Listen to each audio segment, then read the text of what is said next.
Quiconque étudie sérieusement le Coran sait qu'une composante majeure de la narration coranique est l'art de raconter des histoires. Et quiconque est familier avec les récits du Coran sait de l'histoire la plus captivante et la plus richement détaillée qui y est contée est celle de Moussa alayhi salam. Son histoire est composée de multiples épisodes mis en lumière à maintes reprises dans le Coran. C'est le prophète le plus évoqué et l'histoire la plus commentée selon de nombreux témoignages.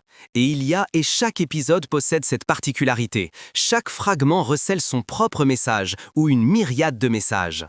J'ai parlé de l'histoire de Moussa alayhi salam pendant de nombreuses années et j'ai organisé de nombreuses soirées contes dédiées à chacun de ces petits extraits, à chacun de ces petits épisodes.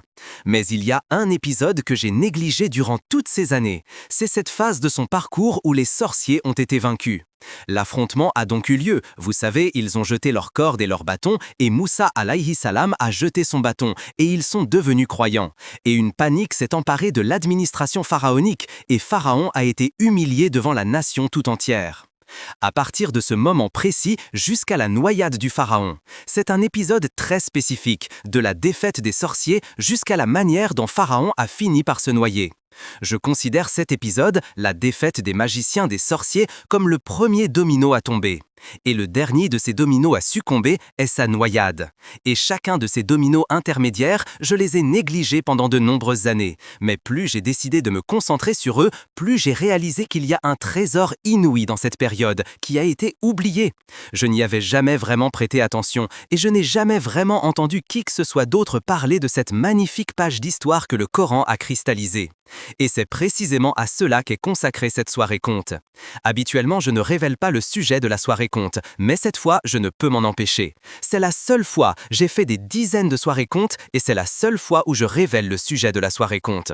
Et habituellement, j'essaye de garder le titre ambigu, mais cette fois, je me lance. Je l'appelle « Pharaon périra par les eaux ». Car c'est une histoire remarquable de la chute de l'un des empires les plus puissants et de l'une des figures les plus imposantes, quelqu'un que l'on n'aurait jamais imaginé voir perdre son pouvoir, et des étapes qui se sont succédées l'une après l'autre, sans relâche, jusqu'à ce qu'il soit impuissant, s'enfonçant toujours plus profondément dans les eaux. Comment cela a-t-il pu arriver, de la situation initiale à ce dénouement fatal ? C'est donc une histoire de pouvoir, c'est une histoire de cette soif désespérée de s'accrocher au pouvoir, et de ce que l'on est prêt à faire pour le conserver. Et tout ce que l'on entreprend pour s'y accrocher ne fait qu'aggraver les choses pour soi au lieu de les améliorer. Et en même temps, il y a une histoire alternative, le revers de la médaille, où les croyants voient les puissants devenir toujours plus désespérés, toujours plus agressifs, toujours plus violents, toujours plus dangereux, toujours plus menaçants, toujours plus intimidants. Et ils ont peur. Et Moussa alayhi salam gère les deux aspects de cette situation. Il gère Pharaon alors qu'il sombre dans un désespoir croissant et il gère ses propres fidèles qui sont gagnés par la panique face au désespoir de Pharaon. Que va-t-il nous faire? Que va-t-il nous arriver? Et ces deux sentiments avancent côte à côte, menant inexorablement à cette noyade du Pharaon. C'est donc l'épisode que nous allons explorer, Inch'Allah. Le peu que j'ai pu en extraire est suffisant. Je ne sais même pas comment je vais pouvoir tout développer et tout intégrer à l'intérieur de la soirée conte, mais j'en suis extrêmement enthousiasmé. Et je pense que tous ceux qui m'écouteront saisiront la pertinence de cet épisode de l'histoire dans le climat actuel dans lequel nous vivons. Alors je prie pour que vous appréciez cette soirée conte et je suis vraiment ravi que cela se tienne dans l'un de mes lieux préférés au monde.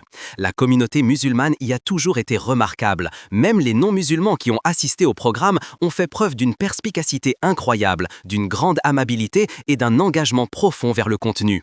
J'espère donc que cela se répétera et sera même encore plus passionnant cette fois-ci.